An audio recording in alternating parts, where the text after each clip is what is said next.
Hello and welcome to Logical Indians. Today we have someone very special with us. Controversies favorite child हमेशा अपने frank opinions की वजह से वो सुर्खियों में बनी रहती हैं. Very talented. We have Swara Bhaskar with us. Hello Swara. Hello, कैसे हैं आप? बहुत बढ़िया. आपसे काफ़ी टाइम से मैं मिलना चाह रहा था. बहुत सारे मुद्दे हैं जिन पे आपसे बातचीत करने का मन था मेरा. अभी रिसेंटली एक बहुत ही सैड नोट पे हम लोगों के सामने न्यूज़ आई सुशांत सिंह राजपूत की. सिंस आप भी बॉलीवुड में एक आउटसाइडर रही हैं, आउटसाइडर हैं इनफैक्ट. आपने एक दूसरे फील्ड से आप इफ़ नॉट आपने सोशलॉजी से एमए किया एंड देन आप बॉलीवुड में आई. सो आपको ये पूरे मैटर पे आपका क्या टेक है? आपको क्या लगता है कि जो डिफरेंट वर्जन्स हमें सुनाई दे रहे हैं सुशांत सिंह के राजपूत पे, बहुत ही सैड डिमाइस है, इस पूरे पे आपका क्या टेक है? आई थिंक सबसे पहले तो हमें ये एक्नॉलेज करना चाहिए कि जैसा कि आप कह रहे हैं कि बहुत ही ज़्यादा दुख की बात है जो हुआ है. सुशांत का जो निधन है वो एक शॉक है सबके लिए. चाहे आप इंडस्ट्री के अंदर हैं या आप इंडस्ट्री के बाहर हैं, आप ऑडियंस हैं या आप सुशांत के कॉलीग थे या आप और भी कोई आम पब्लिक हैं. आई थिंक कि बहुत ही ज़्यादा दुखद है सुशांत का जो पूरा जो हुआ उसके साथ, जो उसका सुसाइड था. बट आई डू फील कि मुझे लगता है कि जिस तरीके से वो बात आगे बढ़ी है उसमें मुझे बार बार ऐसा लग रहा है कि सुशांत कहीं खो गए हैं. सुशांत एक बहुत ही टैलेंटेड बेहतरीन कलाकार थे, एक बहुत ही बेहतर अच्छे आर्टिस्ट थे जिन्होंने कामयाबी का शिखर छुआ है बहुत कम समय में. हम ये क्यों भूल रहे हैं? सुशांत कोई फेलियर नहीं थे, वो कोई स्ट्रगलर नहीं थे. सुशांत की सक्सेस स्टोरी एक अमेजिंग सक्सेस स्टोरी है. मैं आपको ये बता सकती हूँ, मुझे 10 साल हो गए हैं इस इंडस्ट्री में. सुशांत ने 7 साल में जो कर दिखाया था इंडस्ट्री में, आई डोंट थिंक मैं कर पाई हूँ वो. ना फिल्म्स के लेवल पे I would go to the extent of saying, ना परफॉर्मेंसेस के लेवल पे, ना फ़ैन फॉलोइंग के लेवल पे, ना पॉपुलैरिटी के लेवल पे, ना सक्सेस के लेवल पे, ना मटेरियल अचीवमेंट के लेवल पे कि आपने पैसा कमा लिया, रुतबा कमा लिया, शोहरत कमा ली, सब कुछ ग्लैमर, जो सारी एक चीज़ें आप कमाते हैं. हम ये क्यों भूल रहे हैं? हमें ये सेलिब्रेट करना चाहिए, राइट? हमें इस बात का जश्न मनाना चाहिए कि वो इतना अमेजिंग आर्टिस्ट था, वो इतना सक्सेसफुल एक आर्टिस्ट था, वो एक सक्सेस स्टोरी था.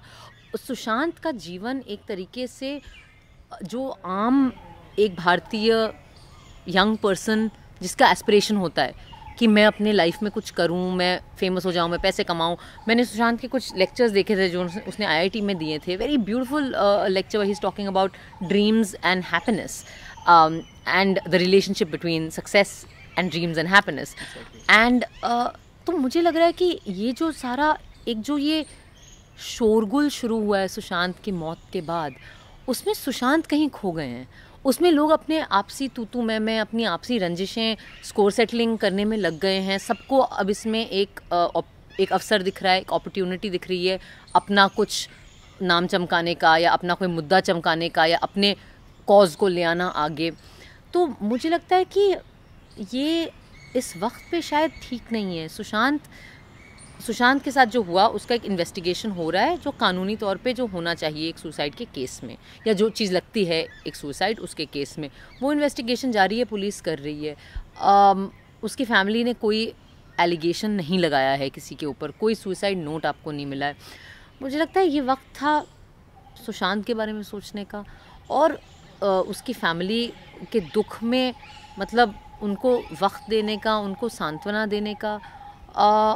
और आई थिंक कि सुशांत की मौत ने एक बहुत ही बड़ा मुद्दा हमारे सामने उसने एक पर्दाफाश किया है ना, कि आप चाहे जितने पैसे कमा लो, आप चाहे जितनी शोहरत कमा लो, दुख का उससे कोई लेना देना नहीं होता. और ख़ास करके अगर आप जिसे कहते हैं ना मानसिक स्वास्थ्य जो है, मेंटल हेल्थ जो है, वो एक बहुत ही गहरी चीज़ है जिसका अक्सर हमारे इर्द गिर्द जो हमारे सबसे करीबी लोग हैं उन्हें भी नहीं पता चलता है, राइट?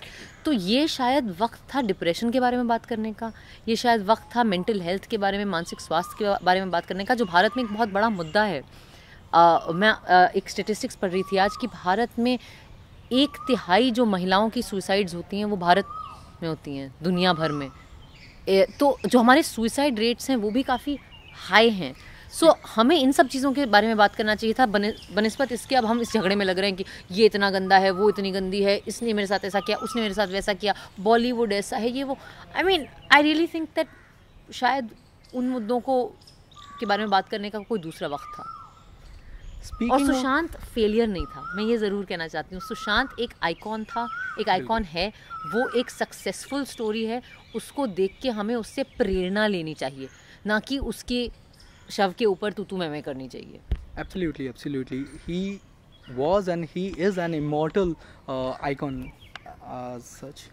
Plus, सुशांत की सुसाइड या मौत अभी जो भी है वो क्लियर नहीं है, बट इस पे भी मीडिया ट्रायल बहुत ज़्यादा चल रहा है। सबके अपने अपने वर्जन्स हैं इसमें। कोई कुछ कह रहा है कैसा, जो आपने ऑलरेडी टच किया। बट मेन कॉज जैसा आपने बोला, एक जिसके बारे में बात होनी चाहिए थी, मेंटल हेल्थ। ना मेंटल हेल्थ इज़ समथिंग जो इंडिया में हम लोग उतना शायद ओपनली डिस्कस भी नहीं करते। और आज अगर सुशांत की मौत के बाद हम लोग डिस्कस कर भी रहे हैं, दैन दैट्स जस्ट तू मैं के ऐसा हुआ वैसा हुआ, I could have been there, you could have been there, but वैसा कुछ नहीं था। मेंटल हेल्थ के बारे में जब हम बात करते हैं, so you have been a victim of a lot of online trolling.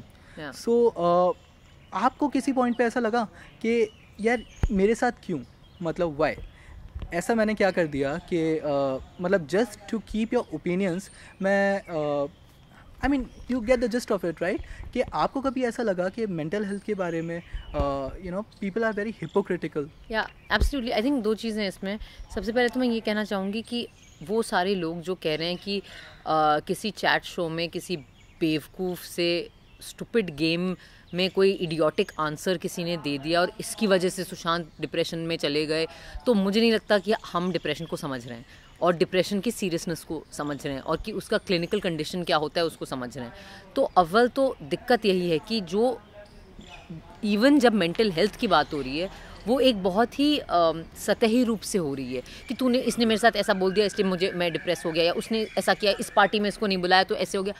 ऐसे नहीं होता है, मतलब या सिर्फ ऐसे नहीं होता है। चीज़ों के कई गहरे कारण होते हैं।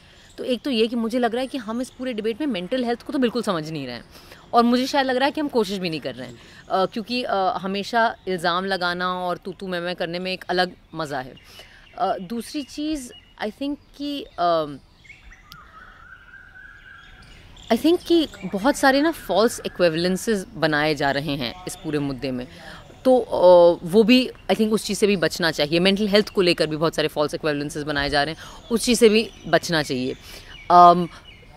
आई थिंक कि मेरे केस में ऑफ कोर्स जो ट्रोलिंग है बहुत ही बुरा लगता है यार। कोई बहुत मज़ा तो आता है नहीं कि सुबह उठ के सबसे पहले लोग भगवान का नाम लेते हैं, भजन सुनते हैं, हम पहले गालियाँ सुनते हैं कि फ़ोन गलती से भी उठा लिया तो ये।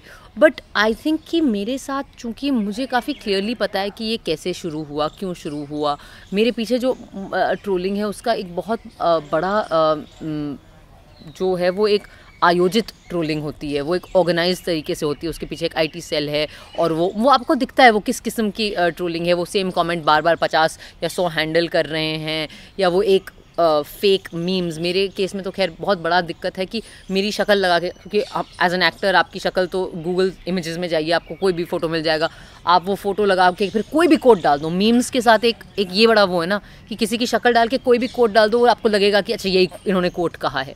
हम लोग कभी चेक और वेरीफाई और फैक्ट चेक तो करते हैं नहीं।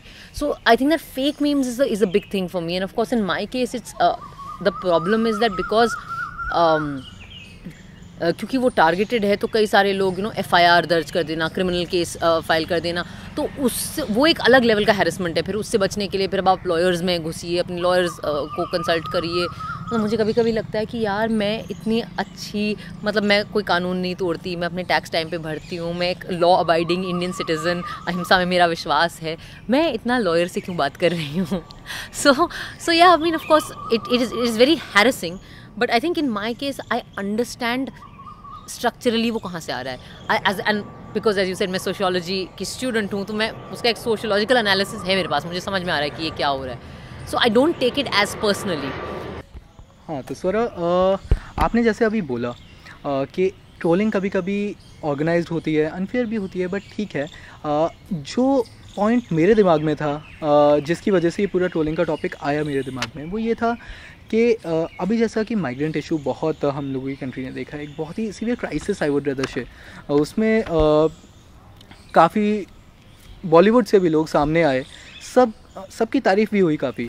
मोर और less you are doing the same thing like over here in Delhi and फिर भी ट्रोल्स चल रहे थे सोशल मीडिया पे कि where's Swara Bhaskar, where's Deepika, where's this, where's that, where's whole टुकड़े टुकड़े गैंग और एज सच। सो ये सब देख के आपको मतलब क्या फील होता है कि you are doing the same thing, I am doing the same thing, but still ऐसा हो रहा है वैसा हो रहा है, तो इस पूरे सिनेरियो पे आपको क्या कहना है? I mean see the thing is that like मुझे लगता है कि ये एक बहुत कठिन वक्त है, ये जो पेंडेमिक कोरोना का हमारे देश में आया है और पूरी दुनिया में आया है। एंड मुझे नहीं लगता कि दुनिया की किसी सरकार को समझ में आया था कि एक्चुअली इसको कैसे हैंडल करना है। तो पूरी दुनिया में there is all kinds of hardship and difficulty. Bharat में ऑफ कोर्स उसका एक अलग लेवल ही हो गया, क्योंकि जिस तरीके से लॉकडाउन अनाउंस हुआ बिना किसी वार्निंग के या बिना प्रेपरेशन टाइम देने के, तो जो उसका जो सबसे बुरा इम्पैक्ट जो सबसे हमारे कमज़ोर तबका है सामाजिक रूप से और आर्थिक रूप से, जो कमज़ोर तबका है, जो प्रवासी श्रमिक तबका है, उसके ऊपर जिस तरीके से पड़ा, तो मुझे लगता है कि पहले कुछ वक्त तो लग गया समझने में कि हो क्या रहा है यहाँ पे, राइट। फिर आपको थोड़ा वक्त लग जाता है समझने में कि यार अब इसमें क्या मदद की जा सकती है, कैसे मदद की जा सकती है।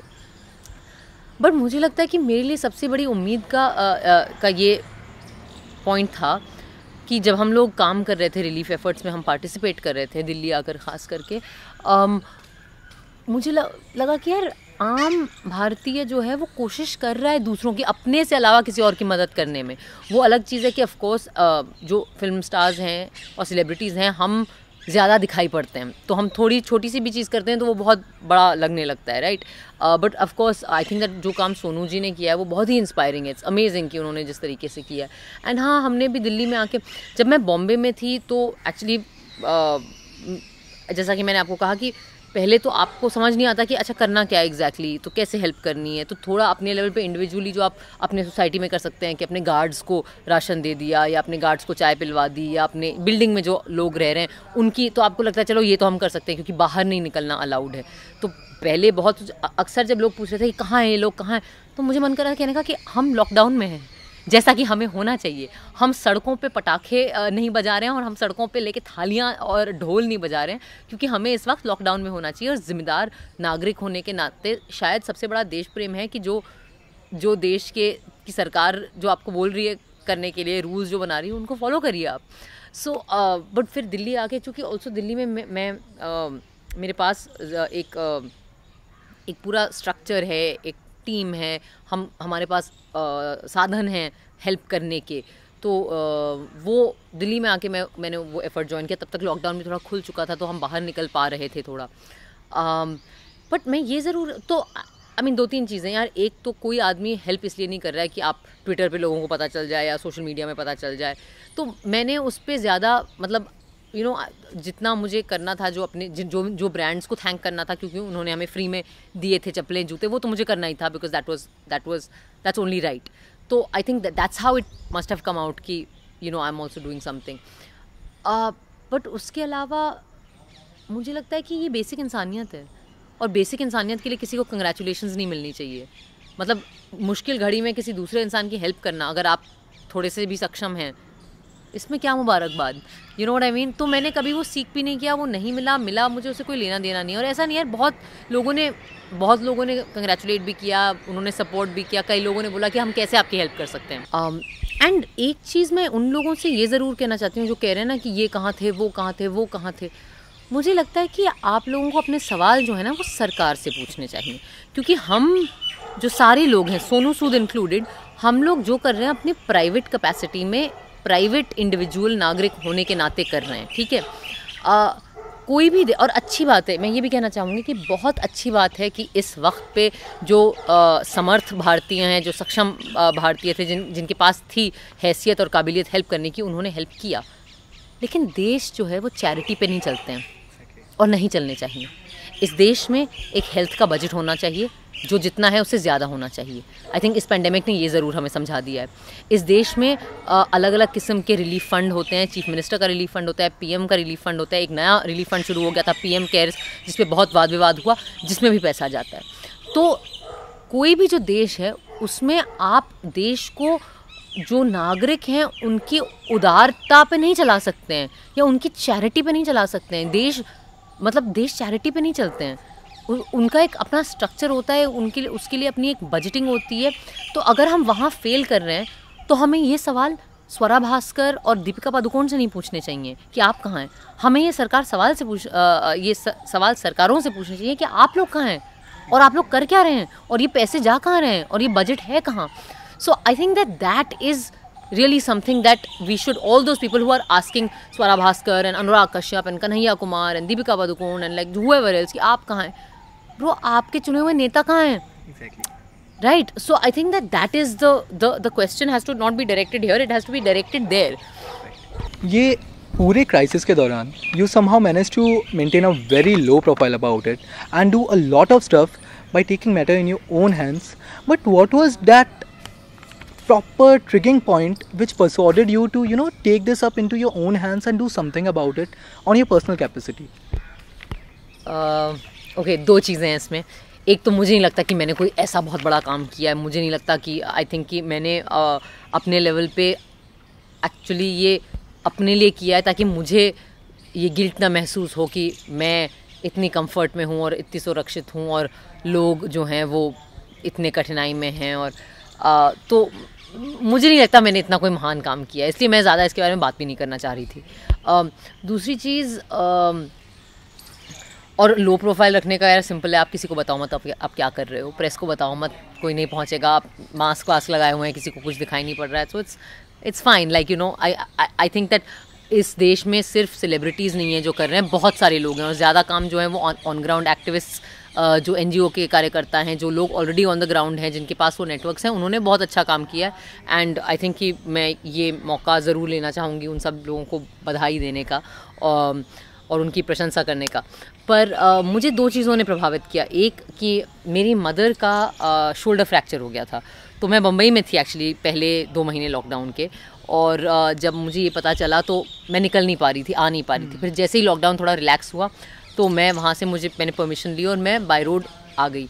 और जब मैं बाय रोड आई तो मुझे लगा कि यार घर तक पहुँचना आपकी हैसियत का वरदान नहीं होना चाहिए किसी के लिए भी। घर, अपने मुश्किल घड़ी में घर पहुँच जाना सबको मिलना चाहिए, ये अवसर सबके पास एक्सेस होना चाहिए, ठीक है ना।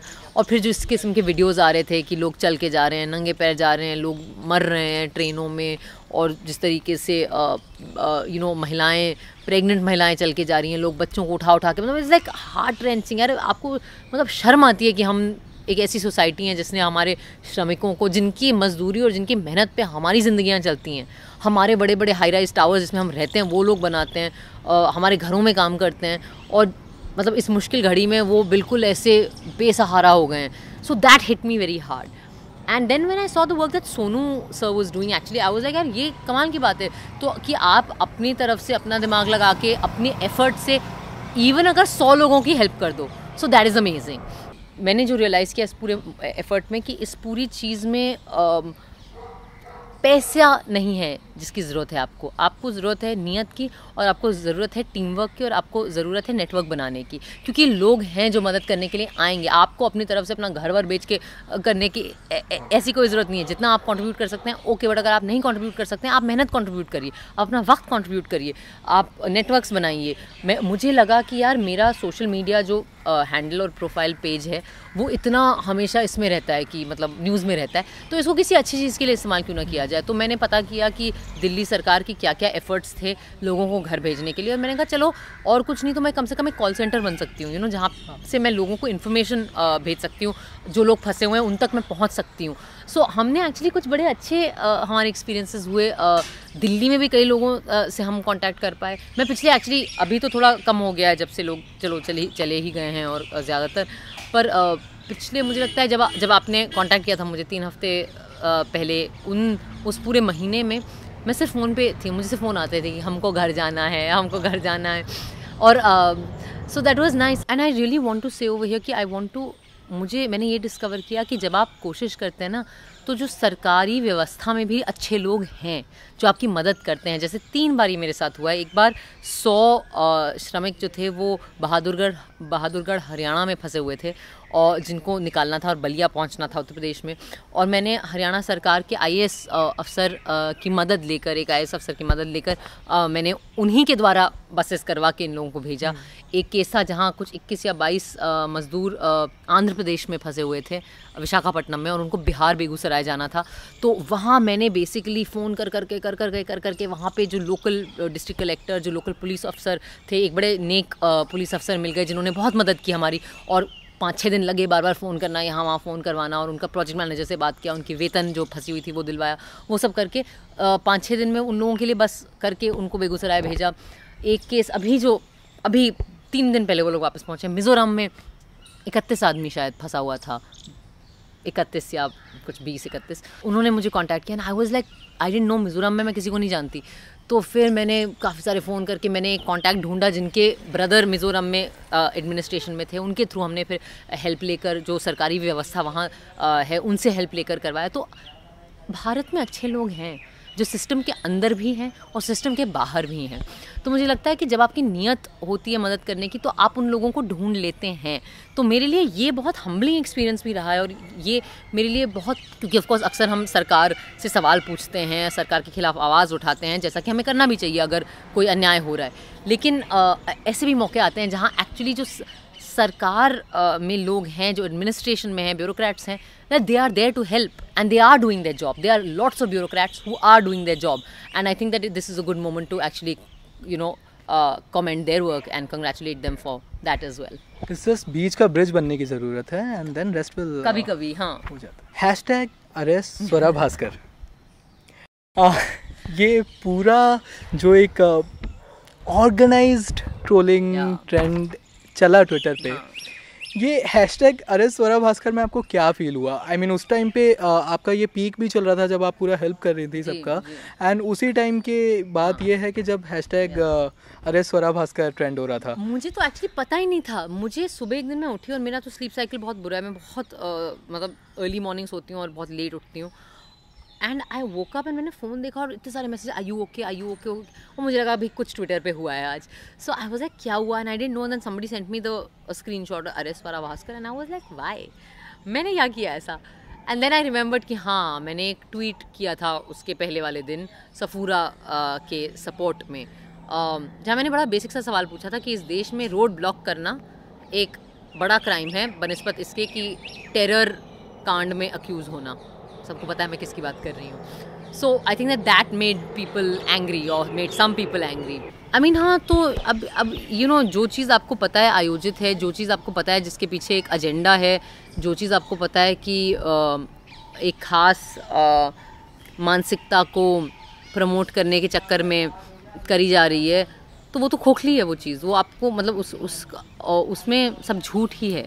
और ये जो इक्विवेलेंट, मतलब इट्स रिडिकुलस कि आपको लग रहा है कि एक लड़की जो बॉम्बे में बैठी हुई है, जो एक्टर है, जो जिसने कुछ स्पीच दी थी दिसंबर में या जनवरी में, उसकी स्पीच ने दिल्ली में राइट भड़काए, लेकिन जो इंसान वहाँ खड़ा हुआ था 23 फरवरी को या 23 से 25 के बीच में, और जो बार बार देश के गद्दारों को गोली मारो सालों को, गोली मारो सालों को इतने बार बोल रहा था, उनका आपको बिल्कुल भड़काऊ नहीं लगता है। तो फिर आई मीन ये तो एक अलग लेवल की हिपोक्रेसी है, मतलब ये तो क्रिमिनल हिपोक्रेसी है।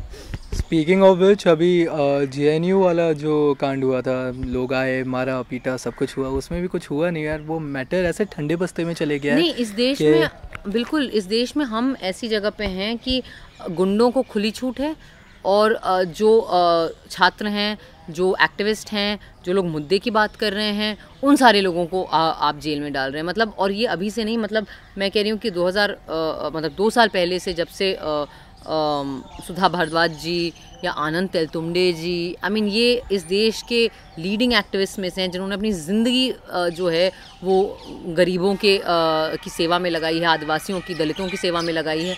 आप उन लोगों को अरेस्ट कर रहे हैं, स्टूडेंट्स जो अपने हक की मांग कर रहे हैं, आप उन लोगों को अरेस्ट कर रहे हैं। मतलब जो एक्टिविस्ट लोग बेसिक अपने एग्जिस्टेंस के लिए लड़ाई कर रहे हैं कि भाई हम इस देश के नागरिक हैं, आप उन्हें अरेस्ट कर रहे हैं। तो फिर और जो लोग गुंडे हैं, जो लोग जो जिनका ऑन कैमरा मतलब जिनके खिलाफ एविडेंस भरपूर मात्रा में है, वो एमपी बन के आ गए हैं लोकसभा में, आइकॉन बन गए हैं आपके लिए, और या वो फरार हैं और आपको पता ही नहीं है, और या फिर दिल्ली पुलिस या जो हमारी पुलिस है वो उनके खिलाफ चार्जशीट फाइल भी नहीं कर रही है। You know what's really sad is Anil तिलतुम्बड़े Ambedkar जयंती की ईव पे सरेंडर करते हैं, and that's like nobody knows about Bhima Koregaon में क्या हुआ क्या नहीं हुआ, nobody wants to talk about it. Speaking of which, Safoora एक ऐसे एक्ट में उन्हें जेल भेजा जाता है जो कि ड्रैकोनियन बोला जा सकता है। अंग्रेज़ों के टाइम पे एक एक्ट हुआ करता था, रॉलेट एक्ट, एक तरह से उसी का मॉडिफाइड वर्जन ये है।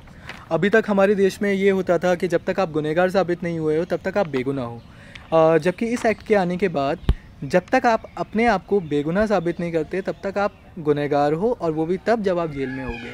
किस तरीके से, और सफूरा प्रेग्नेंट भी हैं, तो किस तरीके से आप मतलब देखती हैं ये इस पूरे मैटर को? कोई हेल्प जो आपके दिमाग में हो जो आप करना चाहें उनकी, या फिर कुछ जो आप लोगों को बोलना चाहें इस? नहीं, मुझे लगता है कि सफूरा का जो केस है वो तो काफ़ी मतलब मैं कह रही हूँ कि आप चाहे कुछ ना भी जाने इसके बारे में, तो उसमें जिस तरीके से जो बर्ताव रहा है दिल्ली पुलिस और एजेंसीज़ का, वही आपको लगेगा कि यार ऐसा क्या कर दिया इस लड़की ने, कि मतलब उसको बेल मिल गई है तो 3 घंटे या 10 घंटे के अंदर आपने एक नया चार्जशीट बना के, एक नया आपने एक इल्ज़ाम बना के उसके ऊपर डाल के फिर उसको अंदर कर दिया उस चक्कर में। तो मतलब ऐसा क्या ये मतलब इन्होंने बड़ा कर दिया जिसमें समझ ही नहीं आ रहा कि रोड ब्लॉक करना जो था, जो कि अपने आप में वो एक्चुअली वो road block in Shaheen Bagh में जो रोड ब्लॉक किया था वो पुलिस ने किया था। वो जो एक्टिविस्ट थे वो लोग एक मैदान में बैठे हुए थे, मैं जानती हूँ, मैं गई हूँ 2 बार शाहीन बाग। तो वो पूरा केस तो क्लियरली एक हैरेसमेंट और विक्टिमाइजेशन लग रहा है। और मुझे लगता है कि अनफॉर्चुनेटली चूँकि उसकी टाइमिंग, जो कि ये लोग बहुत स्मार्ट तरीके से खेल रहे हैं कि अब एक पेंडेमिक है तो लॉकडाउन भी चल रहा है तो लोग घरों से भी निकल नहीं रहे हैं, तो आप उसके लिए एक मूवमेंट भी खड़ा नहीं कर सकते हैं, आप लोगों को एकत्रित मत भी नहीं कर सकते हैं, इकट्ठा भी नहीं कर सकते हैं, क्योंकि अब सबकी जानों पे बनाई है। तो मुझे लगता है कि फ्रैंकली बस इसी का फ़ायदा उठाया जा रहा है कि अभी लोग वहाँ सामने जाके प्रोटेस्ट नहीं कर सकते हैं इस चीज़ के लिए। तो आई थिंक कि कई लोग कोशिश कर रहे हैं, इलीगल मीन्स कोशिश कर रहे हैं, और लेकिन मतलब वो बहुत शर्मनाक है जो सफूरा के साथ हो रहा है। अब now this is kind of comparing oranges with apples, but still Safura के केस में आप बार बार कुछ ना कुछ फाइल कर देते हैं। डीएसपी रविंदर सिंह टेररिस्ट के साथ पकड़े जाते हैं और उनके केस में चार्जशीट फाइल नहीं हो पाती। So now this is a bit, I mean, I don't know what to say about it. Do you have anything to say about it? I mean, honestly, like I'm exactly in the same situation as you. मुझे नहीं समझ में आता कि अब ऐसा इतनी blatant hypocrisy के सामने आप क्या कह सकते हैं। और जब ये हिपोक्रेसी उन्हीं लोगों से हो रही है जिनका काम है कानून को लागू करना, देश के संविधान और आईपीसी के हिसाब से भारत के कानून को लागू करना, जब उन्हीं की तरफ से ये लैप्सेस हो रहे हैं तो फिर आपको लगता है कि यार ये हो क्या रहा है आफ्टर ऑल। जो कि मैं बार बार कह रही हूँ कि इस देश में हम इस स्थिति में हैं कि एक रोड ब्लॉक करना टेररिज्म के चार्ज से बड़ा क्राइम है। तो वो क्या कह रहा है आपको हमारी स्थिति के बारे में? सूरज, देश में जो भी होता है, जितने भी मुद्दे हों, वो सब साइड में हो जाते हैं जब चुनाव पास आते हैं। चुनाव का बिगुल बज चुका है, अमित शाह ने वर्चुअल रैली स्टार्ट कर दी हैं, बिहार का चुनाव पास आ रहा है, डिफरेंट प्लेयर्स, लालू यादव अभी उनकी तबीयत सही नहीं है, नीतीश कुमार काफ़ी स्क्रूटिनी है उनके अराउंड भी, प्रशांत किशोर भी बहुत वोकल हो चुके हैं इन सारी चीज़ों के बारे में। पिछली बार आप भी चुनाव प्रचार के लिए गई थी। पुष्पम प्रिया चौधरी एक फ़ीमेल कैंडिडेट बाहर से पढ़ के आती हैं और बिहार के राजनीति के जस्ट अपोजिट एक ऐसा नाम रखती हैं अपनी पार्टी का जो कि शायद वहाँ के लोगों से ज़्यादा कनेक्ट ना हो, बट फिर भी काफ़ी डेयरिंग है ये अपने आप में। आपको क्या लगता है इस बार बिहार चुनाव का माहौल क्या रहेगा, किस तरह से? आई मीन ऑनेस्टली मैं बिल्कुल भी बहुत ज़्यादा करीबी से फॉलो नहीं कर रही, पर मैं ये ज़रूर कह सकती हूँ कि जब मैं पिछली बार बिहार गई थी वो कन्हैया के लोकसभा कैंपेन के लिए था, और मुझे सही में लगा कि यार भारत का जो लोकतंत्र है वो कमाल है। मतलब वो अपने आप में एक वो एक एक्सपीरियंस करने वाली चीज़ है जो मुझे बहुत करीबी क्वार्टर्स से उस वक्त एक्सपीरियंस करने को मिला। एंड आई थिंक कि अच्छी बात है कि नए लोग आ रहे हैं और नए लोग शामिल हो रहे हैं, यंग लोग शामिल हो रहे हैं, ये तो बहुत ही बेहतर है। बाकी मतलब कोरोना पेंडेमिक के बीच में भी हमारे इलेक्शन बरकरार हैं, तो ये हमारे मतदाताओं की हिम्मत है और ये हमारे जो नेता हैं उनकी शिद्दत है कि वो बाकी किसी मुद्दे पे मेहनत करें ना करें, लेकिन वो अपने चुनाव पे ज़रूर आ जाते हैं, बहुत मेहनत करते हैं। ये तो मैंने देखा भी है। But I am not following the Bihar election very closely, but I hope कि सारे लोग जो पार्टिसिपेट करें वो बिल्कुल सोशल डिस्टेंसिंग और ये भी ध्यान रखें कि हम एक पेंडेमिक के बीच में और कोरोना वायरस अभी ख़त्म नहीं हुआ है। तो बढ़िया। एक और hashtag boycott Chinese products. India China के स्टैंड ऑफ के बीच में एक ये सोनम वांगचुक ने स्टार्ट किया। हाँ, और अब काफ़ी ये हवा पकड़ चुका है और बहुत सारी ऐसी चीज़ें हुई हैं। गवर्नमेंट ने भी ऑर्डर किया कि BSNL या MTNL नहीं चाइनीज़ उपकरण यूज़ करेंगे या फिर रेलवेज़ प्रोजेक्ट्स कैंसिल कर रही हैं। ये पूरे हैशटैग बॉयकॉट चाइनीज़ प्रोडक्ट्स पे आपको क्या लगता है, वेदर ये कारगर साबित होगा नहीं होगा? It's a good thing, it's a bad thing? I mean I don't know, I think that obviously हम सब जो भारत के नागरिक हैं, हमारे अंदर ऑब्वियसली हमारे अंदर एक रोष तो है ही कि जो भी हमारे बॉर्डर्स पे, इंडो चाइना बॉर्डर पे हो रहा है और खासकर जिस तरीके से हमारे 20 जवानों और एक अफसर की जान गई, वो बहुत ही दुखद है। एंड वो ट्रैजिक है और क्या वो अवॉइडेबल था? I don't know. ये सारे सवाल हमें इनके बारे में सोचना चाहिए। बट आई थिंक कि ये जो बॉयकॉट के एक्सप्रेशंस हैं, ये एक पब्लिक सेंटिमेंट है जिसका वो आई मीन एक तरीके से आप देखें तो बॉयकॉट भी एक डेमोक्रेटिक तरीका है प्रोटेस्ट करने का। तो उस तरीके से तो मुझे लगता है कि वो ठीक चीज़ है, वो होनी चाहिए। इसलिए जब लोग अगर चाहे वो आप चाइना को बॉयकॉट करें या चाहे किसी और को बॉयकॉट करें, आपका हक है एक जो नॉन वायलेंट पीसफुल प्रोटेस्ट अपना दायर करना। बट इसका कितना असर होगा और हमारी कितनी डिपेंडेंसी है चाइनीज़ प्रोडक्ट्स पे, I actually don't know about this. I mean I think that this is something that जो इकोनॉमिस्ट्स हैं, जो अर्थशास्त्री हैं और जो इन चीज़ों को शायद ज़्यादा बेहतर समझते हैं, वो कह सकते हैं। मैं बस इतना कहूँगी कि फ़िलहाल मैं बिल्कुल ही संस्कारी भारतीय की तरह यहाँ बैठी हुई हूँ, मेरे ऊपर अभी कोई चाइनीज़ प्रोडक्ट नहीं है। बिल्कुल।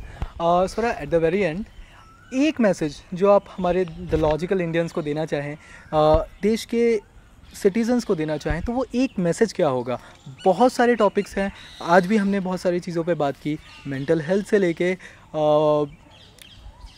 PSA से लेके सफूरा, हम लोगों ने चाइनीज़ प्रोडक्ट्स की बात करी, माइग्रेंट लेबरर्स की बात करी कोरोना क्राइसिस के दौरान। सो ये पूरे इसको मद्देनज़र रखते हुए अगर आप समराइज़ करना चाहें और एक मैसेज देना चाहें हमारी कम्युनिटी को, so what would be that one particular message? So I think कि जो मेरा संदेश है वो आपके वेबसाइट के टाइटल में ही छुपा हुआ है, the logical Indian, right?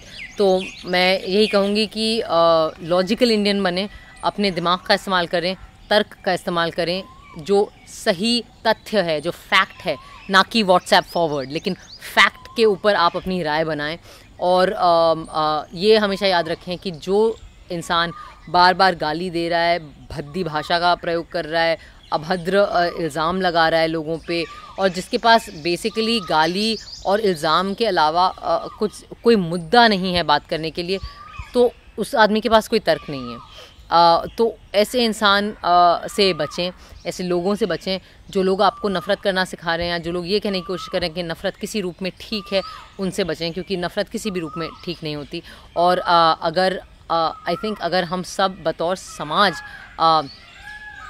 Logical Indians बने, अपना दिमाग लगाएं, और हाँ ऑफ कोर्स हम इमोशन फ़ील करते हैं, लेकिन इमोशन भी हमें फ़ील करना चाहिए, लेकिन इमोशन से निकल के भी हमें सवाल करने चाहिए, सबसे पहले अपने आप से भी। तो आई थिंक सवाल करना सीखें हम अपने आप से, और जो लोग सत्ता में हैं उनसे भी। एंड आई थिंक कि कोई भी समाज बिना दया भावना के, एक दूसरे के प्रति एक उदार भावना के, एक काइंडनेस जिसे कहते हैं उसके, एक एम्पैथी, एक सहानुभूति के बिना कोई भी समाज बहुत ही वो एक बहुत बुराई की तरफ ही जा सकता है। तो आई थिंक हम सबको याद रखना चाहिए कि यार इंसानियत जो हमारी है उसे हमें बचा के रखना चाहिए, और हमारी इंसानियत हमारे हर एक्शन को ड्राइव करनी चाहिए, ना कि टर्मिनोलॉजी।